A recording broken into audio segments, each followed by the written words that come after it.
பருப்பு வடை விதவிதமாக செஞ்சுருப்பீங்க, வாழைப்பூவை வச்சு செஞ்சுருப்பீங்க. ஆனால் நான் சொல்கிற இந்த ஒரே ஒரு வெஜிடபிளை மட்டும் சேர்ந்து உங்கள் வீட்டில் பருப்பு வடை செஞ்சு பாருங்கள். நீங்கள் செய்யக்கூடிய பருப்பு வடை ரொம்ப ரொம்ப டேஸ்ட்டாகவும் ஹெல்த்தியாகவும் கிறிஸ்பியாகவும் இருக்குங்க. ஸோ வாங்க இவ்வளோ சூப்பரான பருப்பு வடையை எப்படி பக்குவமாக நல்லா கிறிஸ்பியாக ஹெல்த்தியான இந்த வெஜிடபிள்ஸை வச்சு எப்படி செய்யலான்றதை பார்த்திடலாம். இந்த வடை பார்த்தீங்கன்னா நல்லா மொறுன்னு அப்படியே கிறிஸ்பியாக இருக்குங்க. பிச்சு பார்த்தா அப்படியே பார்க்கும் போதே பார்த்தீங்கன்னா அந்த வெஜிடபிள்ஸும் அதில் சேர்ந்துருக்கும். அதே டைம் சாப்பிட்றதுக்கு ரொம்ப ரொம்ப டேஸ்ட்டாகவும் இருக்கும். ஸோ இதுக்கு நம்ம எடுத்துக்கூடிய பொருள் பார்த்தீங்கன்னா வெறும் கடலைப்பருப்பை தான் ஃபஸ்ட்டு நம்ம எடுத்துக்க போகிறோம். இது ஒரு 200 கிராம் அளவு கடலைப்பருப்பை நல்லா வாஷ் பண்ணி ஒரு 2 மணி நேரம் நல்லா ஊற வச்சுருங்க. நல்ல தண்ணியில் ஊற வச்சுருங்க. அப்போ 2 மணி நேரம் ஊறினதுக்கப்புறம் பார்த்தீங்கன்னா நல்லா பருப்பு நல்லா ஸ்பாஞ்சாக ஊறி வந்திருக்கும். ஸோ இது அப்படியே இருக்கட்டுங்க. இப்போ ஒரு மிக்சி ஜாரை எடுத்துக்கலாம். மிக்சி ஜாரில் பார்த்தீங்கன்னா ஒரு 6 to 7 பூண்டு சேர்த்துக்கங்க. ஒரு 2-3 காய்ந்த மிளகாய் சேர்த்துக்கங்க.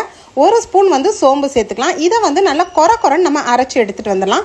இந்த மாதிரி கொரன்னு அரைச்சி எடுத்துகிட்டு வந்தால் தாங்க வடை நல்லா கிறிஸ்பியாக நல்லா மொறுன்னு இருக்கும். ஸோ ரொம்ப நைஸாக அரைச்சிடாதீங்க. இப்போ பாருங்கள் பருப்பு நல்லா ஊறி வந்துருச்சு.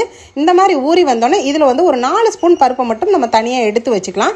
ஒரு 4 ஸ்பூன் எடுத்து வச்சதுக்கப்புறம் நம்ம அரைச்சி வச்சிருக்கிறதோட சேர்த்து இந்த பருப்பையும் 1-2 அரைச்சிருங்க. அதே டைம் பருப்பையும் நீங்கள் கவனமாக அரைக்கணுங்க. ரொம்ப நைஸாக அரைச்சிட்டிங்கன்னா வடை நல்லா இருக்காது. அதனால இந்த மாதிரி கொரன்னு இந்த பக்குவத்தில் அரைச்சிடுங்க. இப்போ நம்ம பருப்பு வடையில் சேர்க்கக்கூடிய அந்த ஒரு சூப்பரான காய் தாங்க வெண்டைக்காய். வெண்டைக்காய் ரொம்பவே குழந்தைங்களுக்கு மூளை வளர்ச்சிக்கு மூளை சுறுசுறுப்புக்கு ரொம்ப அதிகமாக பசங்களுக்கு கொடுப்பாங்க. நான் பார்த்தீங்கன்னா எங்கள் வீட்டில் குட்டி பிள்ளைங்கள்லேருந்து வெண்டைக்காய் அதிகமாக செய்வேன். ஸோ இதை வடையில் சேர்த்து செய்யலாம்னு சொல்லி ட்ரை பண்ணி பார்த்தேன். ரொம்ப சூப்பராகவும் கிறிஸ்பியாகவும் இருந்துச்சுங்க. நம்ம கொடுக்கக்கூடிய ஒவ்வொரு உணவுமே சத்தான உணவாக கொடுத்தா ரொம்ப நல்லதுன்னு சொல்லி தாங்க நான் வெண்டைக்காயை ஒரு 6-7 வெண்டைக்காயை நல்லா வாஷ் பண்ணி மெலிசாக கட் பண்ணிக்கலாம். இப்போ பார்த்தீங்கன்னா கருவேப்பிலை, கொத்தமல்லி, இஞ்சி, வெங்காயம் இதெல்லாம் பொடிசாக நம்ம கட் பண்ணிக்கலாம். இப்போ நம்ம ஒரு பவுல் எடுத்துகிட்டு வடைக்கு அரைச்சி வச்ச மாவை இதோட சேர்த்துக்கங்க. சேர்த்துட்டா இந்த பாருங்க கொரன்னு இருக்குது. இதில் இந்த ஒரு 4 ஸ்பூன் எடுத்து வச்ச கடலைப்பருப்பும் இதோட ஆட் பண்ணிவிட்டு அடுத்தது நம்ம ஒவ்வொரு பொருளை இதில் சேர்க்க ஆரம்பிச்சிடலாங்க. ஃபஸ்ட்டு நம்ம வெங்காயம் மெலிசாக கட் பண்ணிக்கலாம். சின்ன வெங்காயம் தாங்க சேர்த்துருக்கேன். ஒரு 10 வெங்காயம் மெலிசாக ஸ்லைஸாக கட் பண்ணிக்கலாம். அதுக்கப்புறம் பார்த்தீங்கன்னா உங்களுக்கு வெண்டைக்காய், அதோட இல்லாமல் கருவேப்பிலை, கொத்தமல்லி இதெல்லாம் கொஞ்சம் நீங்கள் மெலிசாக கட் பண்ணி சேர்த்துக்கங்க. பொடிசாக சாப் பண்ணிவிடுங்க.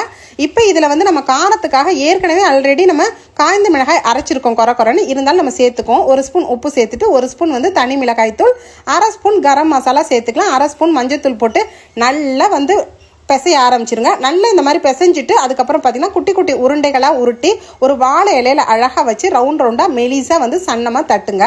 இது பார்த்தீங்கன்னா ரொம்ப திக்னஸாக தட்டிட்டிங்கன்னா வடை வேகாது. அதே டைம் நீங்கள் ரொம்ப மெலிசாக தட்டினீங்கன்னாலும் எண்ணெயில் போட்டோன்னே கரிஞ்சிடுங்க. அதனால மீடியமான பக்குவத்தில் அழகாக இந்த மாதிரி வடைக்கு தட்டுற போல் தட்டி எடுத்துருங்க. தட்டி எடுத்ததுக்கப்புறம் நம்ம இதை ஒவ்வொரு வடைகளாக போடுவோம். நீங்கள் வழக்கம் போல் பருப்பு வடைகள் எவ்வளவோ வடைகள் செஞ்சுருப்பீங்க. இதில் நம்ம வாழைப்பூ கூட சேர்த்து செஞ்சுருக்கோம். ஆனால் இந்த வெண்டைக்காயை மெலிசாக செஞ்சு பார்த்தீங்கன்னா ரொம்ப சூப்பராக இருங்க. வெண்டைக்காய் சேர்க்கும் போது நல்ல ஒரு வெஜிடபிள் டேஸ்ட்டும் கொடுக்கும். அதே டைம் சாப்பிட்றதுக்கு சூப்பராக இருக்கும். இப்போ மழை காலம் தொடங்குற காலத்தில் இந்த மாதிரி பசங்களுக்கு ஈவினிங் ஸ்நாக்ஸ் ரெசிபியாக இதை நீங்கள் சுட்டு கொடுங்க. இப்போ நான் எண்ணெய் சூடானதுக்கப்புறம் ஒவ்வொரு வடைகளாக போட்டு எடுத்துறேன். ஸோ நம்ம கரெக்டான பக்குவத்தில் தட்டிருக்கிறதுனால பார்த்தீங்கன்னா சீக்கிரத்தில் அழகாக வடை நல்லா கிறிஸ்பியாக வெந்து வந்திருக்கு. இப்போ நம்ம ஒவ்வொரு வடைகளாக போட்டு இந்த மாதிரி நிறைய எடுத்து வச்சிருவாங்க. ரொம்ப சூப்பரான ஒரு கிறிஸ்பியான வெண்டைக்காய் வடை ரெடி ஆயிருச்சு. இந்த வெண்டைக்காய் பருப்பு வடையை நீங்களும் ட்ரை பண்ணி பாருங்க. இந்த வெண்டைக்காய் பருப்பு வடை வீடியோ உங்களுக்கு பிடிச்சிருந்தா நம்ம வீடியோக்கு மறந்துடாம லைக் போட்டுக்கோங்க. இந்த மாதிரி வித்தியாசமான வீடியோக்கள் வேணா நம்ம பேஜை தொடர்ந்து ஃபாலோ பண்ணிக்கோங்க. இந்த யூஸ்ஃபுல்லான வீடியோவை உங்கள் ஃப்ரெண்ட்ஸ் அண்ட் ஃபேமிலி ரிலேட்டிவ்ஸ்க்கு இன்னைக்கே இப்போவே நிறைய ஷேர் பண்ணிக்கோங்க. தேங்க்யூ.